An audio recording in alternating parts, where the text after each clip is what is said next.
talk a little bit about three dimensions. We've talked about I hat, J hat. Let's talk about K hat briefly. If I'm doing two-dimensional problem, it's simple enough on the board, right, left, up, down, at a slight angle, whatever it happens to be. But how do you indicate in or out of the board if you want to indicate three dimensions on a two-dimensional surface? The tradition is the dot or X. So if you imagine an arrow, if an arrow is coming at you, you would see the point. And nothing else, pretty much. So if the vector is coming out of the board towards you, you would do a dot. So this would be a representation of out of board.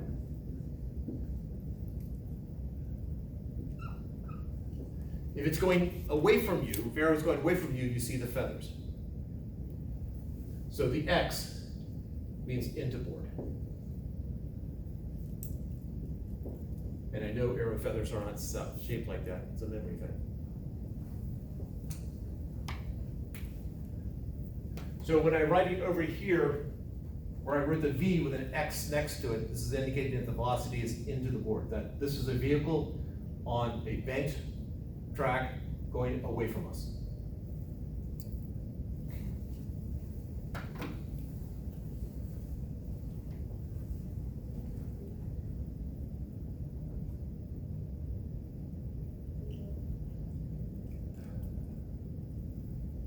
We're going to make that track frictionless.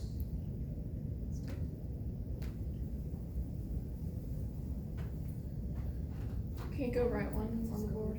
Pardon? Can you go right one on the board? Right one on the board. To slide 4. Oh. R-I-G-H-T, not W-R-I-T. I was wondering why you wanted me to write one on the board. I would have made that mistake. So we're going to go through the same steps that we've been going through for the past several years. I want to know what is the ideal speed for this car to take a frictionless ramp without sliding up the ramp or down the ramp. So, what is the first step? Yeah. Say it like you're at a funeral. Force diagram. There we go. There's the enthusiasm. What are the forces acting on that vehicle? Gravity. Force of gravity. I love these jokes. I swear I said force of gravity both days. Is that it? And well, there's a pair. Do we finish the pair or do not? Don't have to write the pair. There's a normal force Going. perpendicular to the plane.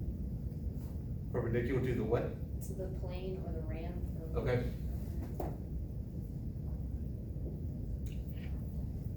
Anything else?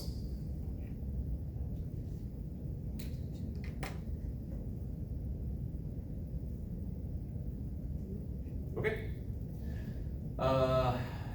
So that is, what's next? Acceleration. Which is the direction, what's the direction of acceleration?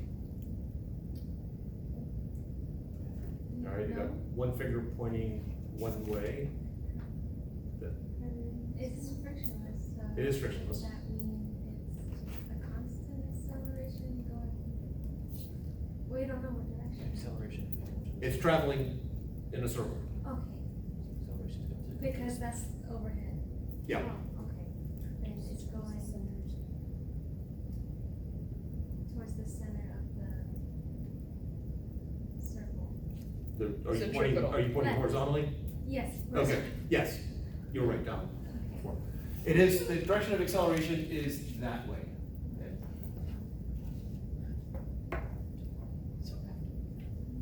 That is the direction of the acceleration. Okay. The biggest mistake that students make is they think, oh, box on ramp, it's down the ramp. No, this is not a box that I just put on top of a ramp. This is an object that's traveling in a circle. So there is acceleration towards the center. Coordinate system. same as acceleration. Okay, And J has up. if you want. Alright. Decomposition, do we have to break up either of those vectors? Yeah, the normal. Yeah. Alright, so going towards the middle, it's either gonna be y cosine theta or y sine theta. So we can go through, let's see if we can draw that out a little bit. That angle there is theta, y is perpendicular to it. I get that theta bit big there. That's theta, that is a right angle. So either that angle's theta or that angle's theta.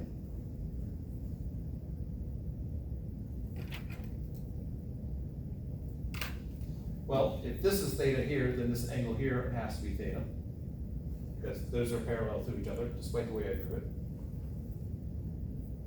And if that's theta and that's a right angle, this has to be the complement of theta. Therefore, that angle there is theta. Or draw it with a slightly smaller angle there. Draw y perpendicular to it.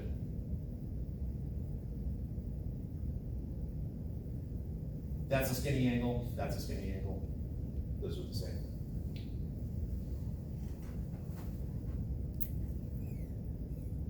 So what we're left with here is, if this angle up here is theta, then this component here would have to be the sine.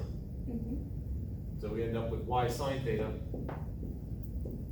into the board, y cosine theta up, not into the board, to the left, and weight acting down.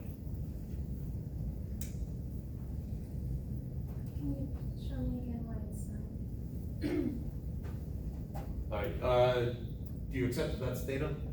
Or Or, is the question about why is that theta, or the question is, if given that theta, why is it sine? yes, If why it's is the- it sine? It's sine.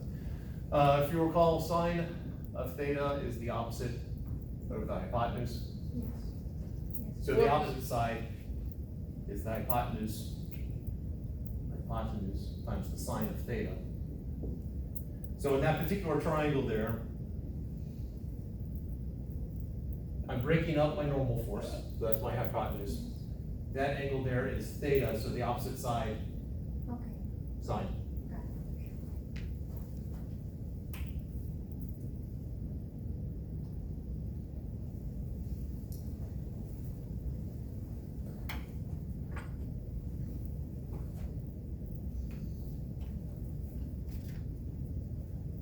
So what comes after decomposition? Coordinate axis. Wow. Equations of motion. All right.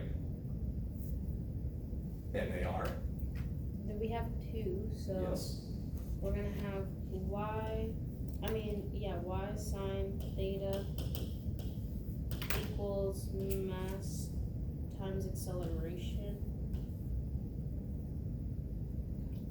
And then y cosine theta minus weight minus force of gravity equals mass times acceleration. And yeah, that's all I know.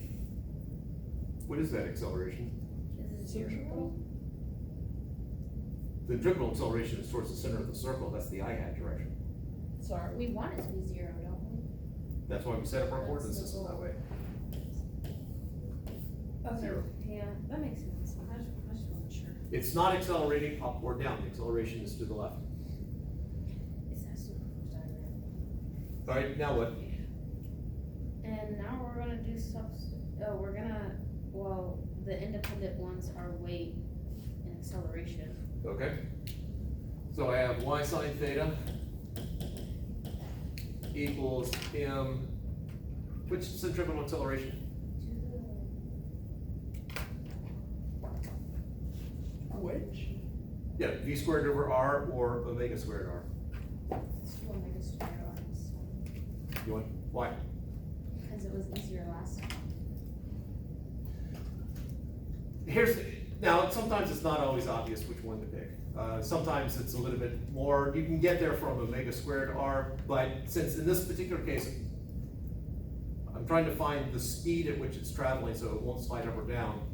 Since I want to find speed, I would recommend v squared over r. Because it has speed in it. Yes, That's the only reason? yes. Okay. Okay. And then y cosine theta is equal to mg.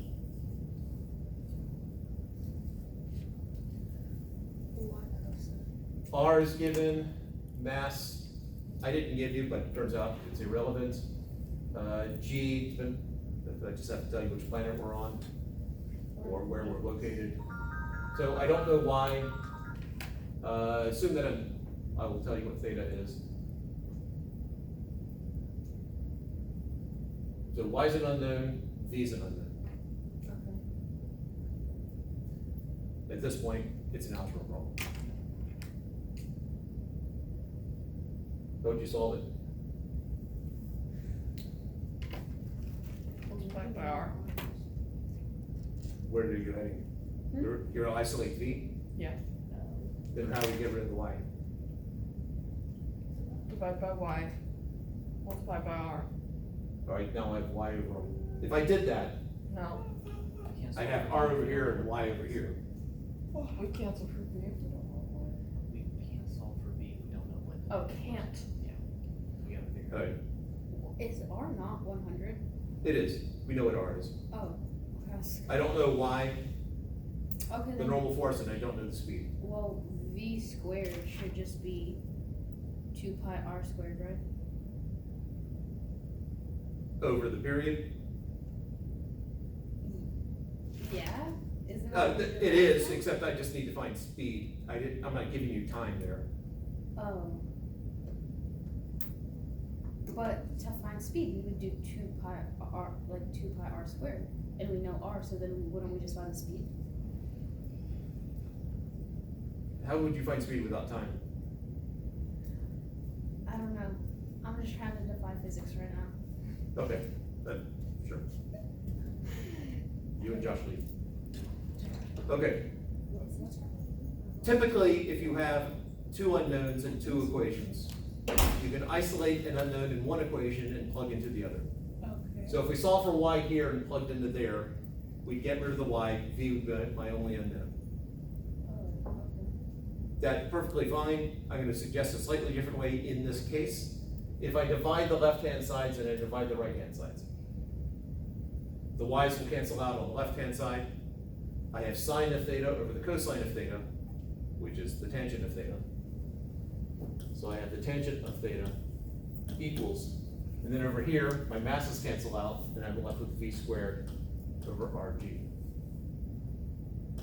So v becomes the square root of rg tangent of theta. So that ideal speed basically depends upon the radius of curvature, how sharp a turn is it, and depends upon the angle.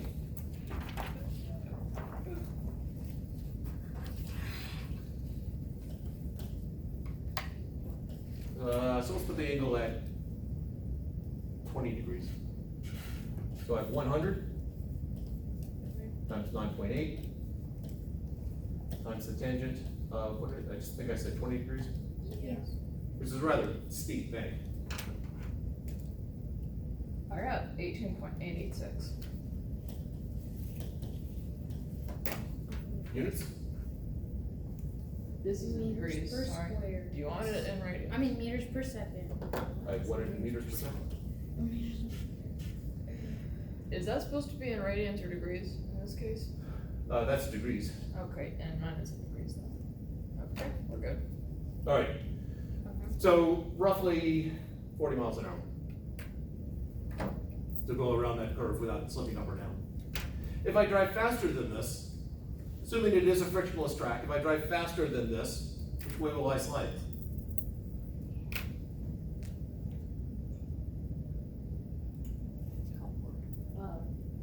And if I drive slower than that? Yeah. So if friction were thrown into the problem, You would need to know what the ideal speed is to know which way friction acts. Because if I'm driving 20 meters per second, the friction is going to be acting down the ramp. If I drive 10 meters per second, friction will be acting up the ramp. But that is going to have to wait until tomorrow. I'm so sad. I know. I can't.